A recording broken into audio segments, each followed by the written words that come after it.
اصلاحی تعلق کا مطلب یہ ہوتا ہے، ایک ہوتا ہے ڈاکٹر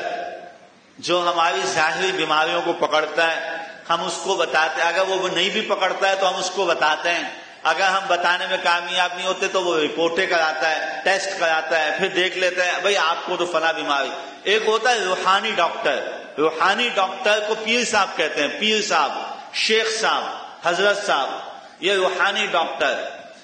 اور یہ عجیب سلسلہ ہے کہ بڑے بڑے اللہ والوں نے سب نے یہ اپنا کسی نہ کسی کو روحانی ڈاکٹر بنایا ہے، سب نے کسی نہ کسی کو روحانی ڈاکٹر بنایا ہے۔ ایک کاروباری آدمی ہے، کوئی شخص نیا کاروبار بنانا چاہتا ہے تو وہ اس میں پہلے دیکھتا ہے اس فیلڈ کے اندر پہلے کون کون اس سے مشورہ کرتا ہے، اس کو دیکھتا ہے یہ کیسے چل رہا ہے، یہ کیسے خرید و فروخت کرتا ہے۔ کامیاب کاروبار کے لیے کامیاب بزنس مین سے رابطہ کرنا پڑتا ہے، تو کامیاب روحانیت کے لیے کامیاب اللہ والوں سے روح لینی پڑتی ہے۔